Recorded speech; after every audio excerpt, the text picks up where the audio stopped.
Новые подробности авиакатастрофы в США, где погибли россияне. В Госдуме проговорились о срочниках на войне, а у семьи Кадырова нашли 4 виллы в Эмиратах. Всем привет, это «Новости воздух» на Ходорковский лайв. Ставьте лайки, мы начинаем. Из реки Потомак в Вашингтоне извлекли 30 тел жертв авиакатастрофы, которая случилась у аэропорта имени Рональда Рейгана. Выживших не нашли. На борту были россияне. Самолет компании American Eagle столкнулся с вертолетом армии США. После падения в реку он разломился на 2 части. На месте идет спасательная операция. На борту самолета было 64 человека, в вертолете 3. В Вашингтоне задержан авиадиспетчер, который вел оба воздушных судна. Его ошибка – это одна из основных версий катастрофы. Точную причину специалисты назовут после расшифровки черных ящиков. По сообщениям СМИ, их уже нашли на дне реки. На самолете American Eagle летели фигуристы, их тренеры и члены семей. Они возвращались с чемпионата США по фигурному катанию. В числе погибших россияне, много лет работавшие тренерами. Это чемпионы мира по фигурному катанию Евгения Шишкова и Вадим Наумов, а также бронзовый призер чемпионата СССР в парном катании Инна Валянская. Патриарх Кирилл выступил в Госдуме. Он заявил, что искусственный интеллект – признак приближения апокалипсиса. Правда, сам не очень интеллектуально прочитал свой текст дважды. Важно, чтобы искусственный интеллект служил во благо людей, а человек мог его контролировать. Важно, чтобы искусственный интеллект служил во благо людей, а человек мог его контролировать. То, что этот текст он уже читал, патриарх заметил не сразу. Впрочем, когда понял, оговорился, что повторяется. Также Кирилл снова заговорил о том, что россиянам нужно больше рожать. По его словам, много детей в России в основном только у верующих. Как научить современников строить свою жизнь на основе настоящих традиционных ценностей? Как популяризировать этот образ в современной культуре? Выступили и другие священнослужители. В частности, главный военный священник России Дмитрий Василенков заявил, что на фронте воюют срочники, причем сотни. Более того, по его словам, священники смогли уговорить 700 срочников, покинувших свои позиции, вернуться на фронт. Василенков, наверное, забыл, что Путин обещал не отправлять солдат срочной службы на войну. Я напомню, что, несмотря на слова Путина, срочники до сих пор оказываются на фронте и погибают там. Художник-постановщик «Ежика в тумане» подала в суд на Банк России. Франческа Ербусова судится за авторские права из-за памятных монет в честь мультфильма. Она утверждает, что Банк России использовал главного персонажа мультфильма без разрешения и без указания авторства. Муж женщины, режиссер Юрий Нордштейн, прокомментировал подачу иска так. С этой монеты даже никакого отчисления мне не нужно, потому что она должна быть уничтожена как факт. Потому что это контрафакт, это скопировано другим художником, это плагиат. Ранее Союз мультфильма уверял, что владеет исключительной лицензией на мультфильм в Центробанк, что получил все необходимые разрешения. Россияне вместо банковских кредитов перешли на микрозаймы. В декабре 2024 года они составили 70% от общего числа новых кредитов в стране. Причина в том, что в банках теперь слишком высокие ставки, а еще они стали серьезнее проверять заемщиков и выдавать меньше кредитов. Доля выданных микрозаймов уже превысила рекорд, который был поставлен в начале 2022 года, сообщает РБК.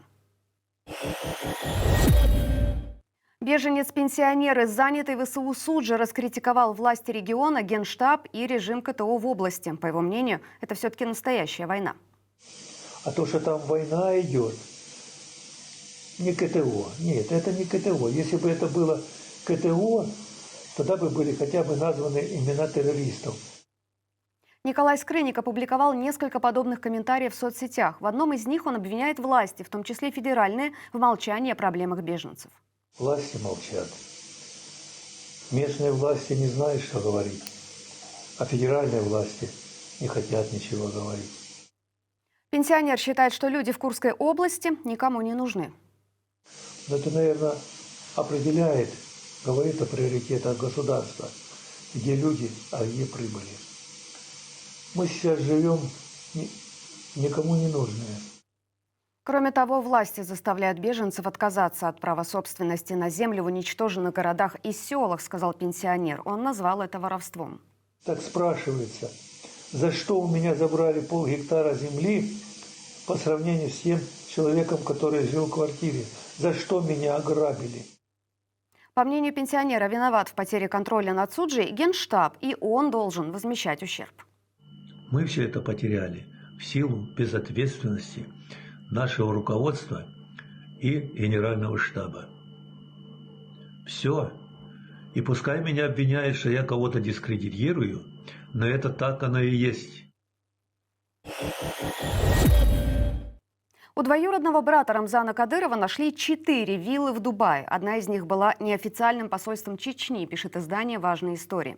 Расследование строится на основе утечки данных о владельцах недвижимости в Арабских Эмиратах. Общая стоимость вилл – $20 миллионов. Как выяснили журналисты, в 2020 году брат Кадырова Шахруди Эдильгиреев получал зарплату в правительстве Чечни. Его должность неизвестна. До этого он был гендиректором Центрального рынка Грозного. В декабре 2022 года он стал владельцем одной виллы на искусственном острове Палм-Джумейра. Ее выставляли на продажу по цене почти $14,5 миллионов. Издание «Украинская правда» сообщало, что именно там Рамзан Кадыров проводил встречи с дубайскими застройщиками, а в 2017 году принимал там боксера Майка Тайсона. На это указывают интерьеры виллы, которые появлялись в репортажах телеканала «Грозный». Кроме того, люди, связанные с Кадыровым, еще с 2014 года публиковали фото из отеля, на территории которого находится вилла. Стоимость еще 3 купленных Эдильгиреевым вилл составляет $6 миллионов. Террористическая группировка «Хамас» освободила 8 заложников, 3 израильтян и 5 иностранцев. Информацию подтвердила пресс-служба армии обороны Израиля. Все они находились в заключении больше года. Во время освобождения 7 из них в секторе Газа начались беспорядки. Толпа раскачивала машину Красного Креста, которому передали людей. Премьер-министр Израиля Биньямин Нетаньяху назвал эти кадры шокирующими. Израиль в рамках сделки с «Хамас» сегодня должен освободить из тюрем 110 палестинских заключенных. Некоторые из них осуждены по тяжким террористическим статьям. Сейчас этот процесс остановлен, пока не будет гарантирован безопасный выход израильских заложников в следующие этапы освобождения. По данным российского госагентства ТАСС, Израиль освободит заключенных утром 31 января. Это уже 3-й обмен в рамках соглашения о прекращении огня между Израилем и Хамас. Оно вступило в силу 19 января. В Швеции убили иракского активиста Салвана Мамику. Он проводил акции с сожжением Корана. По данным местных изданий, убийца проник в дом активиста через крышу, когда тот вел стрим в ТикТоке. Полиция Швеции задержала 5 человек. Мамика поджигал Коран в Стокгольме и Мальмё летом 2023 года. Акции вызывали протесты в мусульманских странах. Шведские силовые структуры возбудили после этого дело о разжигании розни. Сегодня Мамике должны были вынести приговор. Напарник активиста по акциям Салван Наджем написал в соцсетях, что он следующий. ЕС снова обсуждает вопрос о закупке газа из России. Об этом пишут журналисты британской газеты Financial Times со ссылкой на высокопоставленные источники в ряде европейских стран. По данным газеты, возобновление поставок российского газа в ЕС предлагают как один из пунктов возможного мирного соглашения между Россией и Украиной. Продвигают идею Венгрия и Германия. Журналисты пишут, что они нашли поддержку у других членов Союза. Восточные и северные страны ЕС идею резко не поддерживают. Издание цитирует представителя одного из этих государств. Это безумие. Какими идиотами нужно быть, чтобы даже думать об этом, как о возможном варианте. Российский газ составлял около 10% от общего объема поставок в 2024 году. Его доля упала вдвое, когда в январе закончился транзитный контракт, разрешающий поставки в ЕС через Украину.